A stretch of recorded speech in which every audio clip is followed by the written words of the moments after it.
My Encounters with the Strange, written by Elisha 012. So first of all, let me assert my firm belief that the only thing we have to fear is fear itself. Franklin Delano Roosevelt, 1933. Fear is an interesting thing. It often causes people to make irrational assumptions about things. A pile of clothes left on your chair at night can appear as a person unnervingly watching you. Hearing noises while being left alone in your house, well, you might think someone is there, when really it's just the normal house noises. It also makes us see things that aren't there. Shining eyes in the dark, shadowy figures. When do you draw the line between the things created from fear and the things that actually exist in the plane of reality that we call normal? I gave up drawing this line a long time ago after I was a witness to several events that shouldn't have happened. Before I go any further, I'd like to say that I'm no private investigator or ghost hunter. I don't go looking for these things so that I can get a thrill out of it and write about them online. I simply leave them alone. Now, I don't know whether there is some greater force out there, one that's allowed me to witness these things. But I can tell you that I've seen so many of them, and that when they do appear or happen, it doesn't bother me anymore. If anything, it can get quite annoying, and to be frank, I often wish that I would stop being a witness to them. My first encounter with an abnormal, that's what I've come to call them, happened when I spent the summer with Grandpa, helping him run his small diner in the middle of nowhere. One night my grandfather needed to go run an errand, and he left me behind to run the counter. The first few hours, everything went well. A few truckers came in for coffee, there was a family traveling late at night that stopped for directions and some food. But around 1 a.m. is when it occurred. I had been keeping myself occupied by drawing in an old notepad I had brought for an occasion like this. Unfortunately, my pencil lead had broken just as I had finished sketching the booth right across from me. I heard this tearing sound. It kind of sounded like when you rip a paper bag. I looked up in confusion since no one else was in the diner except me, and of course Carson, the diner cook who was in the back. "Carson, was that you?" I yelled. I waited for a response, but none came. "Carson, are you back there?" There's still no reply. The tearing sound suddenly happened again, and I whipped my head around to where I heard the sound.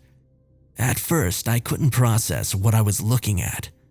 It's not that I couldn't see what I was looking at, but that I couldn't focus on the thing. It was just a blurry mess of colors, dark green and black, mushed in together in a huddled position. The tearing sound happened again, and the thing was right in front of me, standing on the counter, a mere few inches from my face. This time I could easily identify what I was looking at. It was a humanoid-like creature, wearing a dark green boiler suit with an odd black mask. The mask was sleek and black. It had no signs of weathering. It was just smooth with circular eye openings. No eyes appeared to be staring at me, but I could feel that somewhere in the black, there were eyes looking at me. We stared at each other for a long time, neither of us daring to move. Every sound felt amplified. The sound of the fridge running, the clock slowly ticking, my slow, heavy breathing. The ring of the restaurant phone snapped the tense silence that had overcome the diner. We both turned our heads to the ringing phone. I wasn't sure whether or not to answer the phone. On the one hand, I was afraid that if I went to answer the phone, that the thing crouching inches away from me might do something terrible. On the other hand, I didn't want to miss a call that might be important, and then have my grandpa scold me later for not answering. I finally decided that I would rather chance the creature than my grandfather. So I slowly made my way to the phone without taking my eyes off the creature. The creature watched me with its empty eyes but made no moves towards me. I cautiously picked up the phone and said, "Hello, this is Pete's Diner. How may I help you?" I was answered with dead silence. "Hello?" I said again, this time with a little more confidence. "Hello," said a monotone voice. And just as the voice said hello, the creature on the counter waved. In confusion, I slowly waved back and said into the phone, "How may I help you?" The voice then replied, "I would like some water." "Water?" I thought, how the heck am I supposed to give this person water if they're… And that's when it clicked in my mind. What if the creature on the counter somehow was communicating to me through the phone? I decided to test my theory and directly address the creature this time. Giving him my full attention, I asked, "You want water?" The creature slowly nodded. Not wanting to anger the creature, I quickly ran to the back and I grabbed a glass, filling it with water. I came out with the glass and I put it down in front of the abnormal. It looked at the glass intently for a couple of seconds, and then the water just disappeared. There wasn't a sound like when the abnormal had teleported. The water was just gone. Do you want anything else?" I asked the creature, and it simply shook its head. The bell above the door rang, and I turned around to see who was coming in. It was a middle-aged man wearing a black suit. Before I could say, "Hello, welcome to Pete's Diner," the man swiftly pulled out a badge that read Agent Stone, and he said, "I'm here to investigate the disturbance that was reported." I didn't report any disturbances," I said. "I can assure you that a report was made," he said. "Well, I didn't make a call about any disturbances," I said. "No matter, I think I'll start my investigation." The man stopped talking for no apparent reason, and he was standing perfectly still. And that's when I realized I had forgotten about the abnormal. I assumed that when the man came in, it had disappeared, but I guess it never had. "Get behind me," the man said, drawing a pistol from his pocket while pushing me roughly behind him. The creature slightly turned its head and let out a loud screech.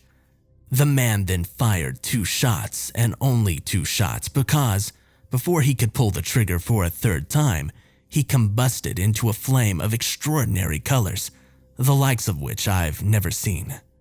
The man threw himself to the floor screaming in an attempt to stop, drop, and roll.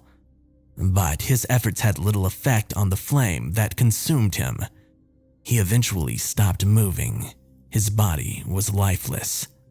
I stood there dumbfounded at what I had just watched.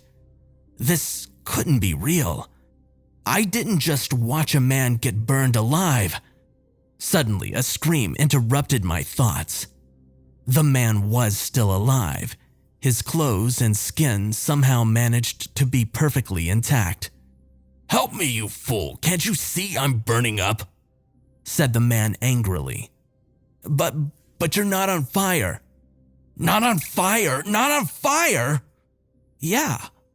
"Unbelievable. You're just going to stand there." The man went on to scream many swear words and offensive remarks. But the more he went on, the more distant his voice became. The more distant everything became. My vision was darkening, but not in a way that you might think. My peripheral vision had been completely cut off. Not only that, it felt as if I was being pulled back into a dark tunnel. As I was being sucked back into the darkness, a loud sound erupted. It sounded like bone snapping.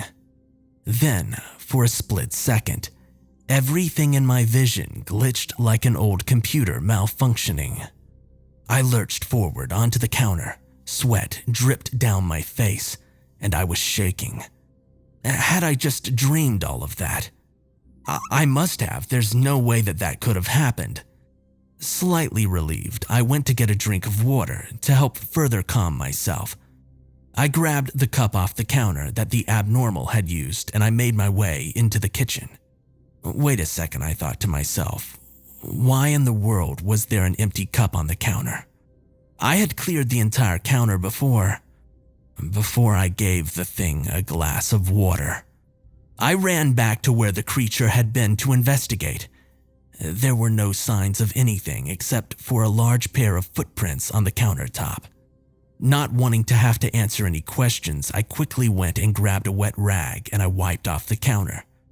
Just as I was finishing cleaning up the evidence, so to speak, the door violently swung open, with Carson running in, bloody and sweaty, panting heavily.